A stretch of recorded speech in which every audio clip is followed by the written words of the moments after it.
Bismillahirrahmanirrahim. Wassalatu wassalamu ala Rasulillah wa ala alihi wa sahbihi ajma'in. Kita sambung kuliah kita dalam kitab Syarh Sunnah karangan Imam Al-Barbahari rahimahullah yang wafat pada tahun 329 Hijrah. Dan untuk makluman tuan-tuan dan puan-puan, insya-Allah pada pagi ini kita akan teruskan dengan membaca perkara yang ke-19. Ya. Baik, kita lihat. Berkata Imam Al-Barbahari rahimahullah, beriman dengan telaga Rasulullah sallallahu alaihi wasallam dan bahawa setiap Nabi memiliki telaga kecuali Nabi Saleh alaihi salam, kerana telaganya adalah untanya. Tamat kata-kata Imam Al-Barbahari. Kita lihat sesudah Imam Al-Barbahari menyebutkan tentang kewajipan beriman dengan azab kubur serta dua malaikat Munkar dan Nakir, Imam Al-Barbahari meneruskan bicaranya dengan menyebutkan tentang perkara-perkara yang perlu diimani oleh setiap seorang Muslim, yang mana hal yang ke-19 ini juga termasuk dalam akidah yang menjadi pegangan Ahlus Sunnah wal Jamaah, iaitu beriman serta percaya tentang adanya telaga, atau perkataan hadisnya haud, ya, haud, ha waw dhad, haud, bahawa Nabi SAW mempunyai sebuah telaga haud, ya, haud yang cukup luas dan cukup besar, yang mana telaga ini akan didatangi oleh umat baginda sallallahu alaihi wasallam untuk mereka minum daripadanya, untuk mereka menghilangkan dahaga akibat daripada keadaan yang panas dan akibat situasi cemas dan getir yang mereka berada dalamnya ketika itu, yakni di padang mahsyar, di mana sesiapa sahaja yang minum daripada telaga haud Nabi sallallahu alaihi wasallam ini, mereka bukan sahaja akan dapat menghilangkan dahaga, bahkan mereka tidak akan dahaga lagi sesudah itu selama-lamanya. Tentang telaga Rasulullah sallallahu alaihi wasallam ini disebutkan dalam hadis baginda yang sahih, bahkan sebagaimana yang dijelaskan oleh para ulama, hadis-hadis baginda tentang yang menceritakan tentang haud, telaga ini, telah sampai peringkat tawatur, ya, hadis telah sampai ke peringkat mutawatir. Maknanya riwayat-riwayat berkenaan tentangnya cukup banyak, ya, daripada perawi-perawi yang cukup ramai dalam setiap peringkat generasi riwayat itu, bermula dengan peringkat generasi sahabat, tabi'in, tabi'ut tabi'in, sehinggalah sampai kepada ulama hadis yang membukukan hadis itu di dalam kitabnya. Jumlah perawinya cukup ramai, ya, sehingga sampai ke peringkat mutawatir. Mutawatir ini membawa maksud bahawa riwayatnya sudah menjangkau keyakinan, sudah sehingga tidak ada kesangsian ataupun keraguan tentang kebenaran atau kesahihan riwayat itu. Itu maksud hadis mutawatir, ya. Walau bagaimanapun, kalau kita lihat di dalam masalah percaya dengan telaga haud Nabi sallallahu alaihi wasallam, masih ada lagi golongan di kalangan masyarakat Islam sejak zaman berzaman yang mengingkari tentang adanya telaga haud Nabi ini. Golongan sesat daripada kalangan kaum Khawarij dan juga Mu'tazilah, dua golongan yang tidak beriman dengan telaga Rasulullah sallallahu alaihi wasallam ini. Bahkan mereka menolak hadis-hadis yang menceritakan tentangnya kerana alasan-alasan mereka yang tertentu, kerana syubhat-syubhat dan kaedah-kaedah yang mereka letakkan. Maka untuk golongan sesat ini kita katakan memang layak untuk mereka dilarang dan dihalang daripada minum daripada telaga Rasulullah sallallahu alaihi wasallam ini. Ini adalah satu hukuman yang setimpal dengan amalan serta sikap mereka terhadap sunnah Nabi sallallahu alaihi wasallam. Berkenaan tentang telaga Rasulullah ini, seperti mana yang kita sebutkan tadi, banyak hadis-hadisnya, antaranya yang disebutkan di dalam hadis Bukhari, Muslim, di mana Nabi sallallahu alaihi wasallam bersabda, mafhumnya, telagaku lebih jauh dari Ilah ke Aden atau Eden. Ilah ini satu nama tempat di utara semenanjung Arab. Aden atau dipanggil Eden Eden di Yaman, di sebelah selatan, Nabi kata telagaku lebih jauh jaraknya daripada Ilah ke Eden. Ia lebih putih daripada salji, lebih manis daripada madu berbanding susu, perkakasnya lebih banyak daripada bintang, dan aku akan menghalang manusia daripada mendatanginya seperti mana seorang itu menghalang unta orang lain daripada mendatangi telaganya. Hadis riwayat Bukhari Muslim. Dalam riwayat Bukhari dan Muslim yang lain, Nabi SAW bersabda, telagaku jauhnya perjalanan sebulan, airnya lebih putih daripada susu, baunya lebih harum daripada kasturi, perkakasnya, yakni cawan-cawan mangkuk minumnya, seperti bintang di langit. Maknanya cukup banyak.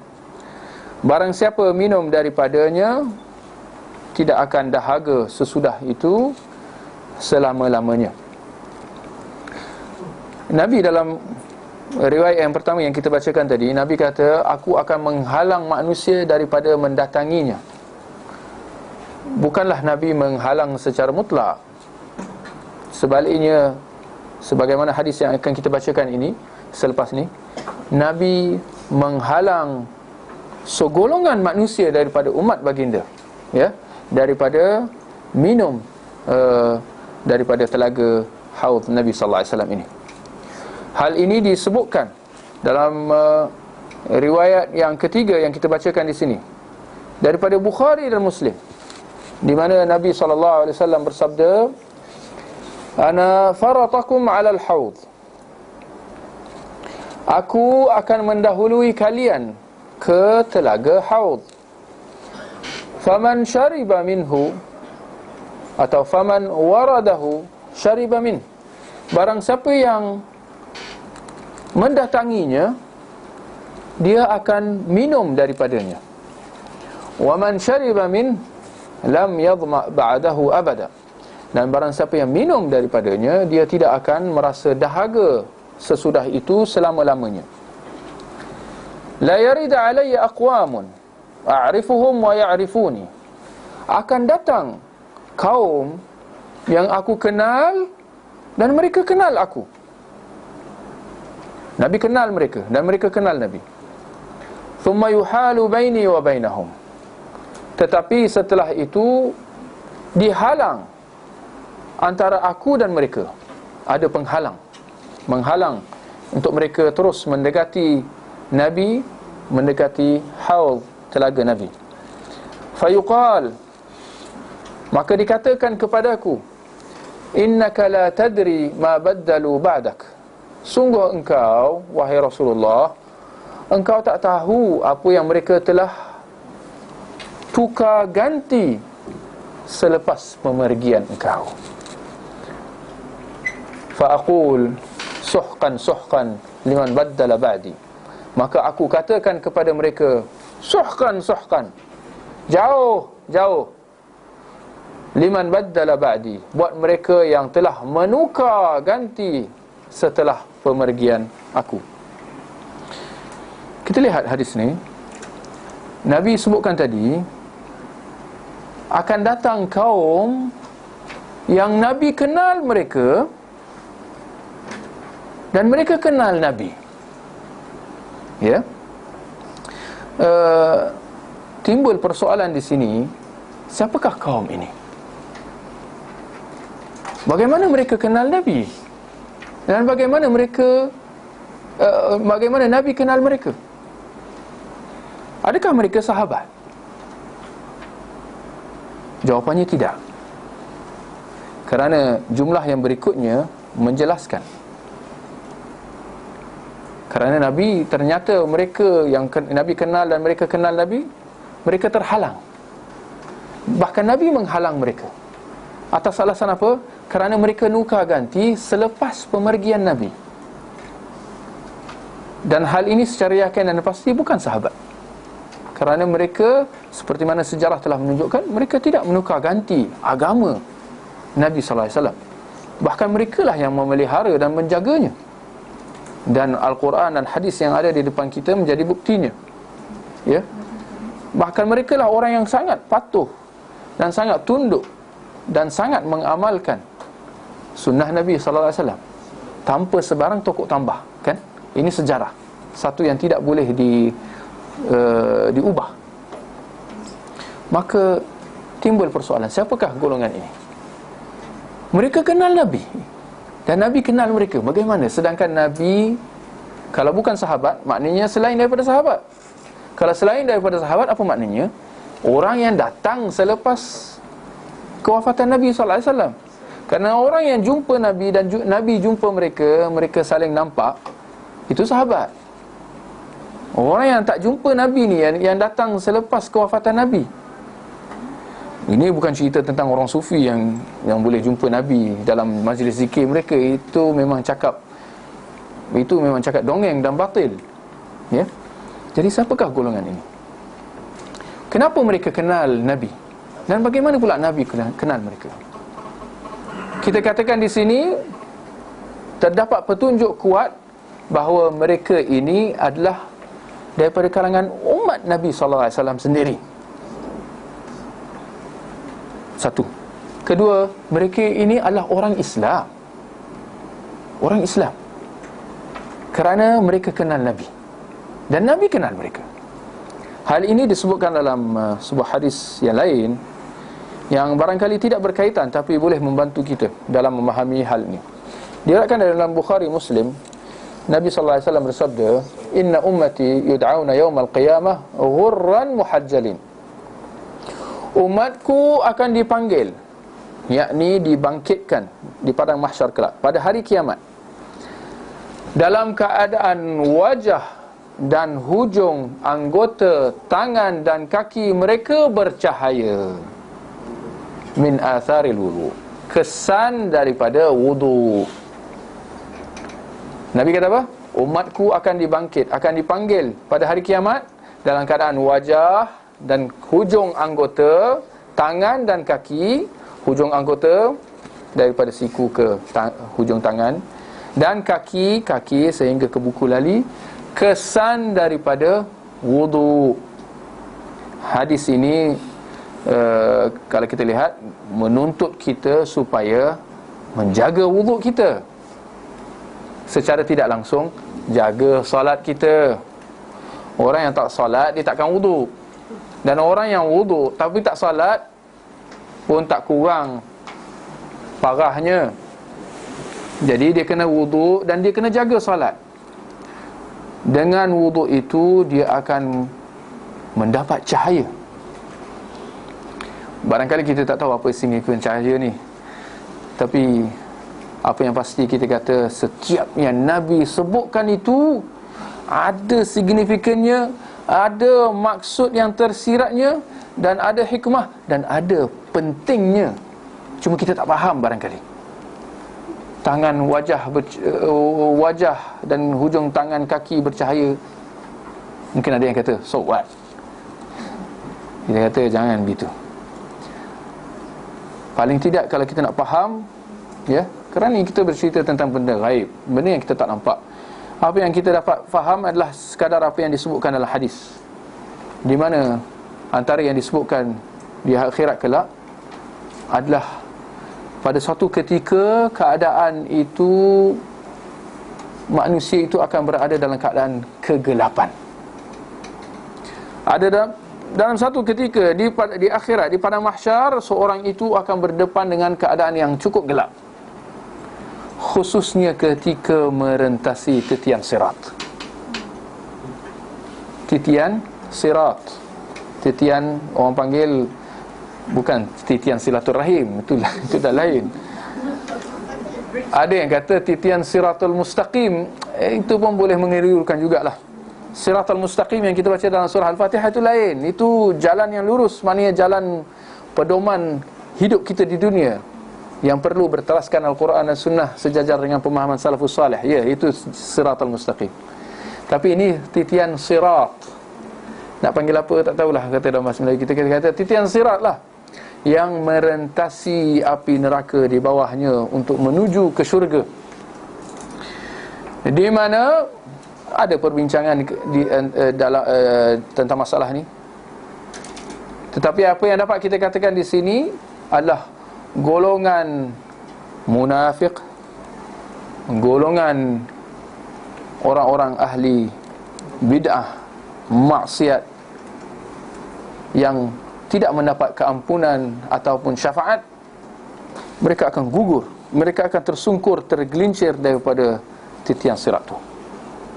Apatah lagi orang kafir, mereka akan pasti tergelincir dan mereka tidak akan sampai ke seberang syurga di sebelah sana. Mereka akan gugur, mereka akan tergelincir dan jatuh. Tapi itulah dia, antara keadaan ketika merentas titian sirat itu adalah kegelapan. Kegelapan. Sudahlah titian sirat itu sangat halus, kan? Tambah lagi suasana yang gelap. Ya, jadi ini semua boleh membantu kita tentang signifikan cahaya yang diberi buat orang yang beriman, orang Islam. Kesan daripada mereka berwuduk, ya. Tetapi itulah dia. Nabi kata, Nabi kenal dan mereka kenal Nabi. Mana mereka orang Islam. Bahkan boleh jadi mereka jadi jaga wuduk dan salat mereka. Tetapi akhirnya mereka terhalang daripada terus mendekati Nabi, terus datang ke telaga Nabi dan minum. Mereka terhalang daripadanya sama sekali. Akibatnya apa? Dalam hadis tadi kita dah sebut, kerana ternyata bahawa mereka telah menukar ganti, telah menukar agama Nabi. Mereka tidak patuh, tidak berpegang dengan sunnah Nabi SAW. Bahkan mereka telah mengada-adakan benda-benda yang baru, telah menokok tambah benda-benda yang baru, tak kira dari segi kepercayaan ataupun dari segi amalan ibadah. Ya, maka dapat kita buat kesimpulan bahawa golongan yang terhalang ini adalah golongan apa? Orang Islam. Orang kafir jangan harap, jangan mimpilah. Ini orang Islam. Nabi kenal dan mereka kenal Nabi. Tapi terhalang, kenapa? kerana mereka terdiri di kalangan ahli bid'ah. Tu je kesimpulan dia, cukup jelas dalam hadis. Fa innaka la tadri ma badalu ba'dak, kerana kau tak tahu apa yang telah mereka tukar ganti sesudah pemergian kau. Tukar ganti kat sini apa? Bid'ah lah, bid'ah. Maka kita katakan di sini secara yakin dan pasti, golongan yang pertama yang masuk dalam ahli bid'ah adalah golongan Syiah Rafidah. Mengenangkan beratnya kesesatan mereka, beratnya penyelewengan serta penyimpangan mereka, serta perkara-perkara pokok tambah yang mereka telah adakan di dalam agama ini. Bahkan jangan terkejut kalau mereka memahami hadis yang kita bacakan tadi, hadis tentang ada kaum datang, Nabi kenal dan mereka kenal Nabi, ya, lalu mereka terhalang. Mereka menghukum golongan ini sebagai sahabat. Mereka kata apa? Yang terhalang ini adalah para sahabat. Kerana apa? Kerana menjadi kepercayaan orang Syiah bahawa sahabat telah menukar ganti agama. Bahkan mereka telah menyembunyikan Al-Quran. Yang Al-Quran yang ada sekarang 1/3 je. Hadis-hadis Nabi semua ni palsu, semua ni daif. Kerana para sahabat semua telah, bukan saja mereka telah menukar ganti, bahkan mereka telah murtad. Tetapi insya-Allah kita ni yang mendapat hidayah dan panduan berpegang dengan Al-Quran dan hadis dengan erti kata yang sebenar, kita secara yakin dan pasti mengatakan apa yang didakwa oleh orang Syiah ni adalah dusta, satu yang batil. Kalau kita lihat seperti yang kita telah sebut tadi, sejarah tidak boleh diubah. Maka kita kata secara yakin dan pasti golongan yang masuk, yang terangkum dalam bidah ni adalah mereka, orang-orang Syiah dan Rafidah, yang memahaminya dengan cara terbalik. Mereka menuduh sahabat, tetapi sebenarnya tuduhan itu lebih tepat untuk mereka, kerana kesesatan mereka yang cukup dahsyat, bukan sahaja dalam amalan, bahkan dalam kepercayaan. Bagaimana mereka percaya dengan kuasa-kuasa selain daripada Allah.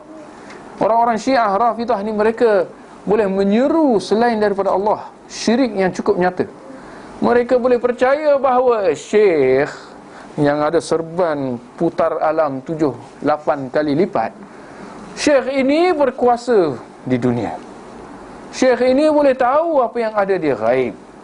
Syekh ini, bahkan syekh ni batang tubuh manusia kat depan ni, Ayatullah Khomeini ke Ayatul Syaitan Khomeini ni, dia boleh mentadbir pergerakan planet-planet alam cakrawala. Ini kepercayaan mereka. Bahkan tidaklah seorang syekh atau imam atau wali itu mati melainkan dengan pilihan dia. Dan dia tahu bila dia nak mati, di mana dia nak mati, waktu bila dia nak mati. Kesyirikan yang cukup jelas. Ini adalah orang-orang Syiah Rafidah, ya. Di samping amalan ibadah mereka yang cukup sesat, ya, bagaimana mereka percaya dengan tanah Karbala, mereka ada Kaabah, mereka tawaf dan salat di Karbala di Iran. Umat Islam semua sepakat bahawa Kaabah di Mekah, ada pula Kaabah dekat Qum,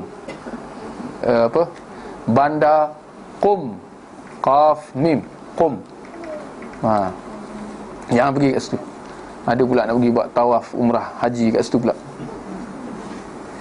Ya, ini adalah kesesatan orang-orang Syiah Rafidah, ya. Syiah secara amnya, Rafidah secara khasnya, yang menjadi ajaran orang-orang Syiah di Iran pada hari ini. Mereka adalah Syiah Rafidah, bahkan pengikut mazhab Imam 12, pecahan daripada Syiah Rafidah itu, ya. Termasuklah golongan ahli bid'ah ni yang dapat kita faham, yang akan terhalang daripada terus mendekati telaga haud Nabi sallallahu alaihi wasallam, ya, adalah ahli-ahli bid'ah yang lain, yang terdiri di kalangan ahli kalam, orang-orang ahli falsafah. Mereka kata falsafah Islam Sedangkan dalam Islam tak ada falsafah. Islam adalah apa? Quran, sunnah. Tambah lagi sejajar dengan pemahaman para sahabat dan salafus salih. Tidak ada falsafah Islam. Islam bukan siapa yang cerdik. Islam bukan siapa yang kepala dia lagi besar. Islam bukan siapa yang serban dia lagi besar. Islam bukan siapa yang lebih pandai, ya, memikir. Ahli pemikir Islam, ini juga satu istilah yang batil. Ahli pemikir Islam, ya. Kita tak ada ahli pemikir Islam. Kita ada apa?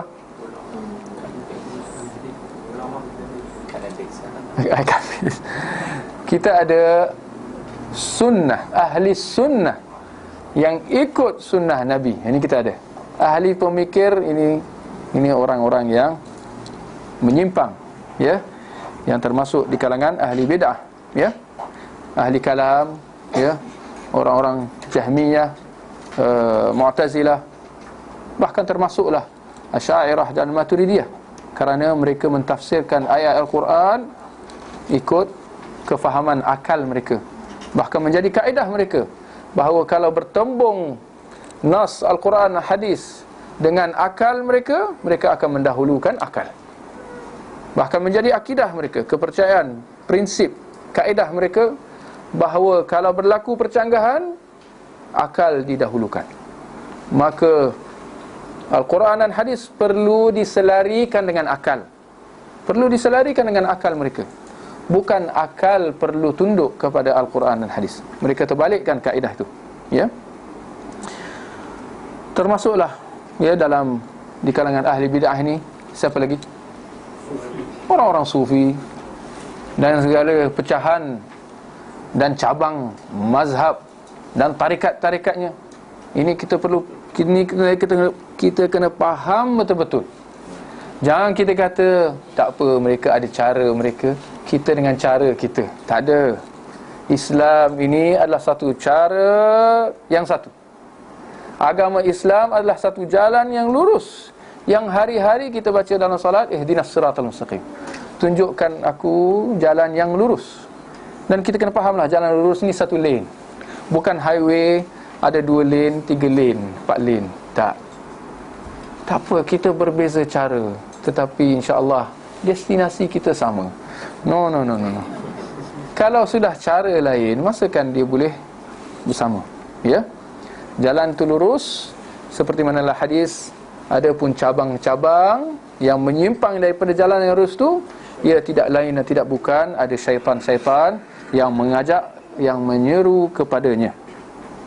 Orang-orang sufi, tarikat-tarikat, ya, yang mengamalkan bermacam-macam amalan-amalan yang jelas menyelisihi sunnah Nabi sallallahu alaihi wasallam, ya, mengadakan majlis-majlis zikir kononnya, ya hanana, ya banana, malam-malam cinta Rasul, malam-malam cinta Nabi, yang mana majlis-majlis tidak pernah dilakukan sendiri oleh Nabi sallallahu alaihi wasallam, tidak pernah dilakukan oleh para sahabat, tidak pernah dilakukan oleh generasi tabi'in, tabi'ut tabi'in, bahkan tidak pernah dilakukan oleh ulama-ulama besar yang mu'tabar, yang kita iktiraf dan kita akui. Termasuklah Imam Syafi'i sendiri, yang rata-rata semua kata saya mazhab Syafi'i, mazhab Syafi'i, mazhab Syafi'i, ya. Akhirnya Imam Syafi'i di mana? Mereka di mana? Ya. Mereka berada di lembah yang lain, ya. Termasuklah di kalangan ahli bid'ah ini adalah golongan Khawarij dan segala pecahannya dan segala kumpulan-kumpulan yang membawa pemikiran yang sama tetapi mungkin dengan jubah yang berbeza, pakaian yang berbeza, dengan nama atau jenama yang lain, ya, tetapi fikrahnya sama, ya. Sehingga ke hari ini ada di keliling kita, ya, Hizbut Tahrir ke, ya, Ikhwan Muslimin ke, ataupun parti mana ke, tak payah kita sebut. Apa yang pasti bahawa mereka menyelisihi sunnah Nabi sallallahu alaihi wasallam, Dalam masalah politik pun kita kata kita perlu tunduk kepada sunnah, termasuklah dalam masalah politik, yang mana dalam hadis-hadis Nabi secara terang dan jelas menuntut supaya setiap seorang itu sentiasa taat kepada pemerintahnya dalam hal-hal yang ma'ruf, dalam hal-hal yang baik. Adapun dalam hal-hal yang mungkar, yang maksiat, tidak boleh taat. Tetapi tidak bererti boleh bangkang, jadi pembangkang dari longkang, minta maaf. Ya, tak boleh. Tak boleh nak bangkang. Boleh nasihat, boleh amar ma'ruf nahi mungkar dengan cara yang ma'ruf. Kena ingat juga, tak boleh amar ma'ruf nahi mungkar dengan cara yang mungkar, iaitu dengan demonstrasi. Ada baru-baru ni ada demonstrasi GST ke apa ke, ya, tak apa. Ini mereka membawa sepanduk-sepanduk kejahilan. Mereka nak bangkang pemerintah kerana sebab-sebab yang tertentu, yang mana akhirnya bila tanya apa tu GST, merapu je. Kejahilan yang nyata. Lebih lagi daripada kaum orang-orang yang muda ni, yang semangatnya mendahului akalnya. Dia bertindak dulu baru dia fikir, kalau dia berfikir.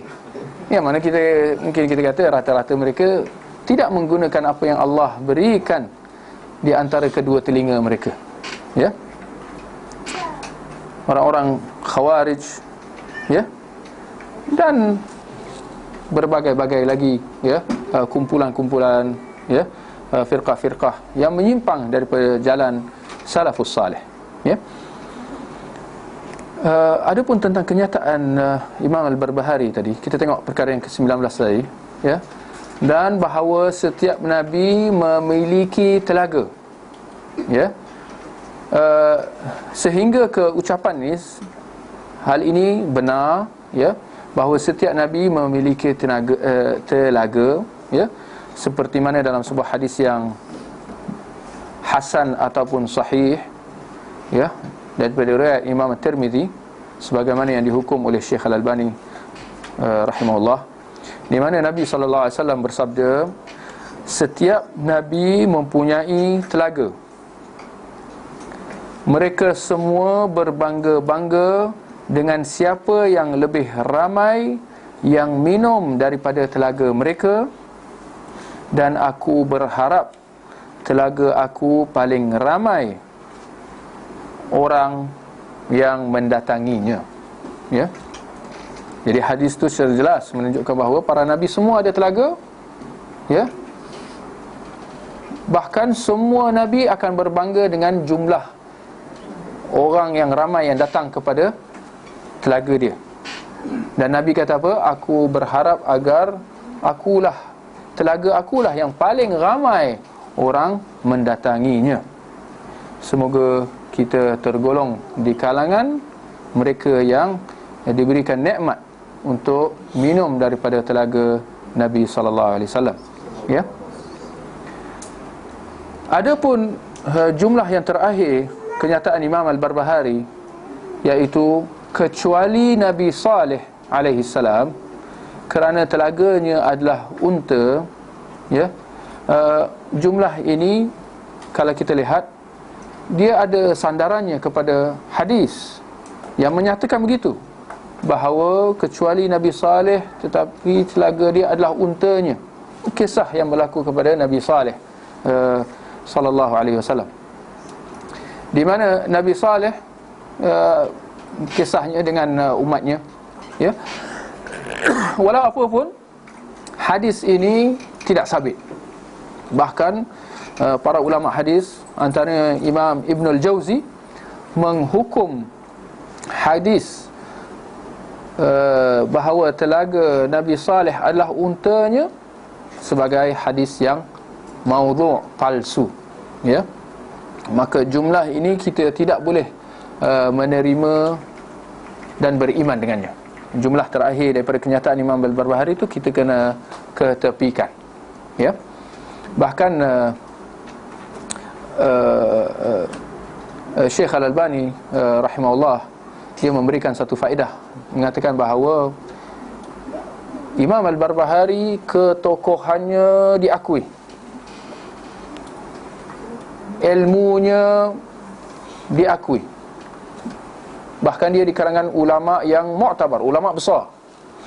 Tetapi di dalam masalah hadis, apabila dia menukil hadis, nukilannya tidak boleh dijadikan sebagai sandaran. Boleh faham? Maknanya Imam Al-Barbahari bukan ulama hadis. Itu. Sedangkan kita dalam masalah hadis, kita nak hukum sahih ke dhaif, kita kena rujuk kepada siapa? Ulama hadis. Sangat mudah. Walaupun ramai yang tak faham. Ya. Ramai, sehingga ke hari ni bila disebut hadis je, apa sandaran dia, tak siapa dia nukil. Kan? Jadi itu kesimpulan kita lah, ya, tentang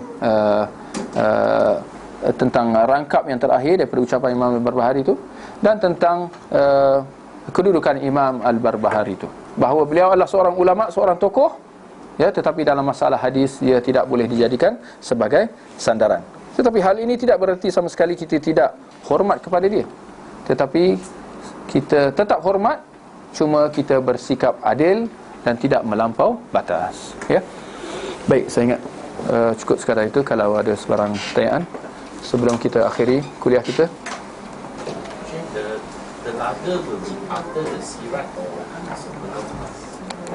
Telaga sebelum sirat atau selepas sirat, ya. Apa yang pasti, tidak ada dalil yang jelas, ya, dalam hal ni, ya. Tidak ada dalil atau hadis yang secara jelas mengatakan bahawa telaga selepas sirat, ya. Itu satu. Yang keduanya, ulama ada dua pendapat. Ada yang kata sebelum, ada yang kata selepas, ya. Mengenangkan tidak ada dalil yang jelas, maka yang ada hanya kesimpulan hasil daripada pemahaman mereka, para ulama, terhadap hadis-hadis, ya, tentang hari akhirat, hari kiamat, ya. Jadi ada dua pendapat lah, ada sebelum, ada selepas. Ada nama khas tak? Ada pun tentang telaga Kautsar pun saya tak sempat nak pastikan. Minta maaf banyak-banyak, ya. Ada jawapan, ada yang tahu? Abu Zaid, bulan kena sama-sama lah, kita kena check lah, ya. Banyak yang hubung nama Al-Kautsar. Ada penjelasan dia, cuma tak ingat dia, ya. Tak apalah, nanti insya-Allah kita tundakan jawapan dia kalau ada. Ada soalan yang lain?